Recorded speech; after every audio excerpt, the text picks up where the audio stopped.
नमस्कार. संध्याकाळच्या कविता. कवी ग्रेस म्हणजेच कवी माणिक गोडघाटे. संध्याकाळ म्हटली की प्रत्येकाचं आपापलं असं काहीतरी चित्र असेल. प्रत्येकाचं चित्र वेगळं. संध्याकाळ या विषयावर अनेक जणांनी कविता, गाणी तयार केली आहेत. इव्हन इंग्लिशमध्ये सुद्धा ओड टू ॲन इव्हिनिंग म्हणून विलियम कॉलिन्सची खूप छान कविता आहे. पण आपण आत्ता संध्याकाळच्या कविता या पुस्तकातली कवी ग्रेस यांची घर ही कविता वाचणार आहोत. घर. दुरून दिसतात अदृश्य सीमेसारख्या टेकड्यांच्या ओळी. दुरून दिसतात अदृश्य सीमेसारख्या टेकड्यांच्या ओळी. क्षितिजाच्या सहवासामुळे त्यांचाही रंग निळाच भासतो. क्षितिजाच्या सहवासामुळे त्यांचाही रंग निळाच भासतो. मधोमध लांबच लांब मैदान पसरले आहे, मोकळे. दक्षिणेकडील टोकांवर बंगल्यांची आरास. तिथून जरासे दूर पाय वाटेला चर्चमधील सायंघंटेच्या अंतरावर तुझे घर उभे आहे. दक्षिणेकडील टोकांवर बंगल्यांची आरास.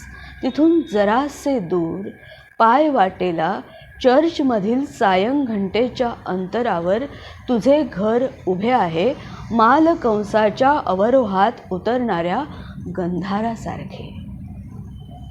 मालकंसाच्या अवरोहात उतरणाऱ्या गंधारासारखे. तुझ्या मुद्रेवरील संवेदनांच्या उदास ओळी माझ्यापर्यंत येऊ लागतात.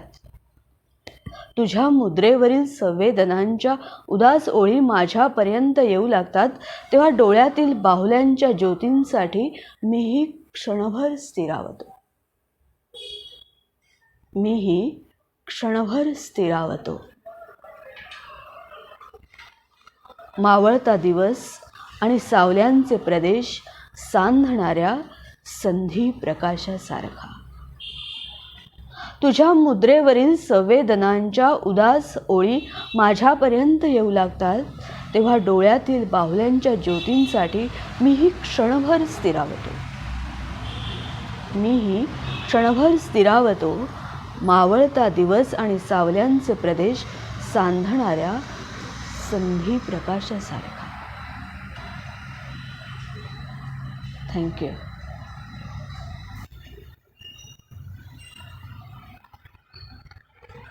आरती प्रभू म्हणजेच चित्रण खानोलकर यांचं नक्षत्रांचे देणे म्हणून खूप छान एक कविता संग्रह आहे.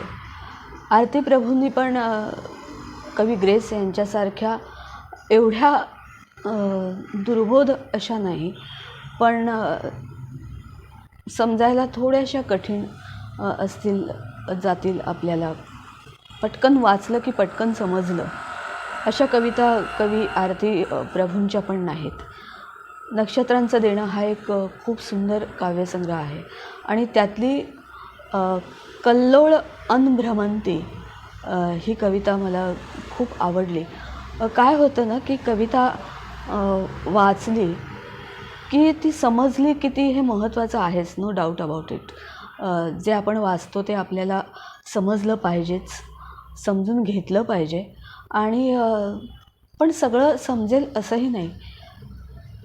पण जे समजत नाही त्याहीपेक्षा ती कविता काय, कथा असेल, नाटक असेल, ते पाहताना वाचताना ते काहीतरी एखादी पटकन गोष्ट आठवते आणि मग आपण ते रिलेट करायला लागतो आणि मग त्याचा आनंद मिळतो. हा आनंद फार महत्त्वाचा असतो, कारण अंतिमतः सगळं जे चाललेलं असतं ते आपल्या आनंदासाठी चाललेलं असतं, समाधानासाठी चाललेलं असतं. त्यामुळे कविता 100% कळते का, समजते का, हा विषयच नाही महत्त्वाचा. विषय हा आहे की कविता वाचत राहणं किंवा पुस्तक, कथा, कादंबऱ्या, साहित्य वाचत राहणं हे महत्त्वाचं आहे. आणि त्यातून जो आनंद मिळेल तो महत्त्वाचा. कधी कविता कळली पूर्ण तर आनंद मिळेल, कधीतरी कविता कळली नाही पण त्यात जे काही सांगितलं आहे ते आपल्याला शोधायचं आहे, या शोधयात्रेचा आनंद मिळेल. कल्लोळ अन भ्रमंती, चेतन खानोलकर म्हणजेच आरती प्रभू यांची ही कविता. कल्लोळ दोत जीवांचा दाही दिशा भ्रमंती, शून्यातुनी भराला एकांत प्रांत येती. दोघे मिळून झोके घेतात उंच उंच, दोघे मिळून झोके घेतात उंच उंच. एकांत हो जणू की दोलाच दोन हाती. पेरीत बी बियाणी दोघे मिळून राणी, पेरीत बी बियाणी दोघे मिळून राणी. एकांत ये भरुनी घनश्याम सा दिगंती. शब्द इतके सगळे सुंदर आहेत ना. पेरीत बी बियाणी दोघे मिळून राणी, एकांत ये भरुनी घनश्याम सा दिगंती. दोघे मिळून रंग चौफेर फेकितात, दोघे मिळून रंग चौफेर फेकितात. एकांत इंद्र गोप होतो कधी दिनांती. दोघे मिळून घेती, दोघे मिळून घेती विश्राम विजन कुंजी. दोघे मिळून घेती विश्राम विजन कुंजी. एकांत हो जणू की कुजबूज उष्ण ओठी. दोन्ही मिळून वन्ही होऊन एक होती, दोन्ही मिळून वन्ही होऊन एक होती. एकांत आरपार अंधार आदि अंती. एकांत संभवेना कधीही न एकल्याचा, एकांत बाग बगीचा कल्लोळ अन भ्रमंती. कल्लोळ, विचारांचा गोंधळ असं सगळं आहे. पण कसं आहे की हे असणारच. थँक्यू.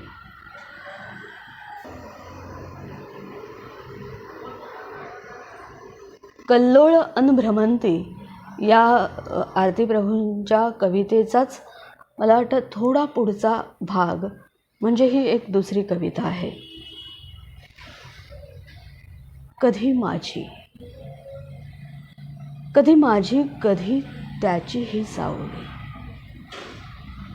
कधी माझी कधी त्याची ही सावली.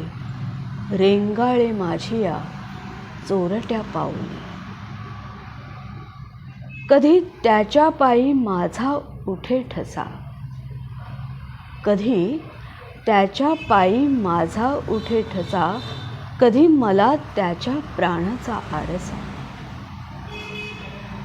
चारी डोळ्यांतून दोघेही जागतो, चारी डोळ्यांतून दोघेही जागतो. दारी तोही कधी पणती लावतो. ऊन मीठ पाणी काजळाच्या मागे, भिजे माझा पिळ त्याचे धागे धागे. ऊन मीठ पाणी काजळाच्या मागे, भिजे माझा पिळ त्याचे धागे धागे. वाळू घातलेले माझे पांघरुण, वाळू घातलेले माझे पांघरुण. कैसे ओढू त्याचे मावळेल उन्हा. एकाच धनाच्या दोन आम्ही सरी, एकाच धनाच्या दोन आम्ही सरी. प्राणावर एक दुजी अंगावरी, प्राणावर एक दुजी अंगावरी. मनाची गोफण तरी फिरत आहे, कधी तो कधी मी उडू उडू पाहे. कधी तो कधी मी उडू उडू पाहे, कधी माझी कधी त्याची, कधी माझी कधी त्याची ही सावली रेंगाळी माझी या चोरट्या पावली. काही कविता अशा असतात की त्यांच्यानंतर